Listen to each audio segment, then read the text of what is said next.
Right now, let's go to senior White House correspondent Weijia Jiang joining us now from the White House. So, Weijia, walk us through what we learned about President Biden's involvement in the discovery of this object.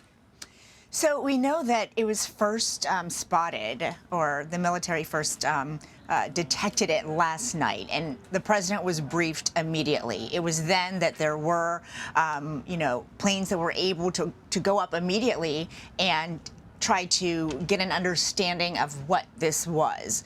Then that happened again this morning, and John Kirby, a spokesperson here at the White House who used to speak on behalf of the Pentagon, so he's very familiar with these sorts of things, told us that it was this morning that the president, at the recommendation of Pentagon officials, ordered the object be shot down. But there's so much that we do not know, guys. And, I think the White House is being really careful not to draw comparisons between this object and the Chinese spy balloon. First, in its size, we just heard it's about the size of a small car. We knew that the Chinese spy balloon was about the length of 1,500 by 1,500 football fields. We knew that it was from China. In this case, the White House says they don't know not only the origin, Errol, but also whether it is state-owned, whether it's privately owned. They have no idea who is responsible for this object. They don't even know what it is.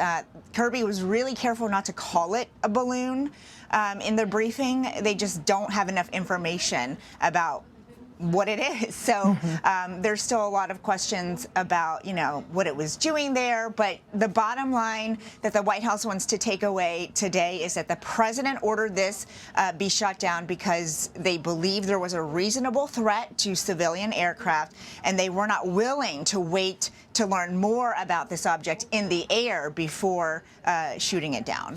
And Weijia, the phrase that jumps out to me right now is, boy, what difference a week makes, right? So at this moment, you've got this announcement from the White House and the Pentagon, effectively back-to-back, hours after an object was shot down. Rewind to a week ago where this much larger balloon, spy balloon from China, was floating from Alaska over the mountain states before it was there was a debate, apparently, about if and when to shoot it down. And in the past few days, as Elaine was mentioning earlier, you had Senator Lisa Murkowski of Alaska, you had Senator John Tester of Montana voicing their displeasure with either not being looped in on these decisions for the previous, for the spy balloon, and saying there is a real national security issue. So while they didn't seem to answer questions about, well, are you now buckling to political pressure, there is a different political climate in Washington as we absorb this news.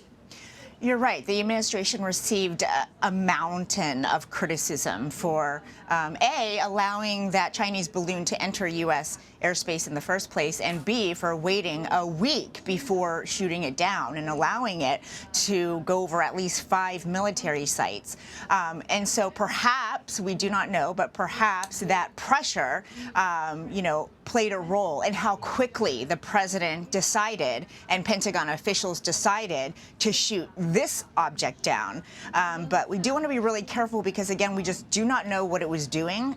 They know now that that balloon was, in fact, trying to surveil sensitive information from these military sites and trying to, spy on communication and commands.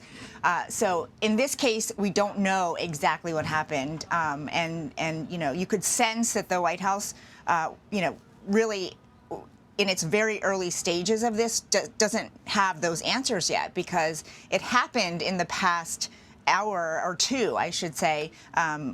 So it's, the pieces are still being recovered, and it's going to take quite some time, not only to gather all those pieces, but then to study them and understand. But one thing that is really interesting, Errol, is that the administration will not commit to saying that this is now the policy, that if there is, a suspicious object flying in the air at this altitude, which is 40,000 feet or 60,000 feet, that they're just going to shoot it down.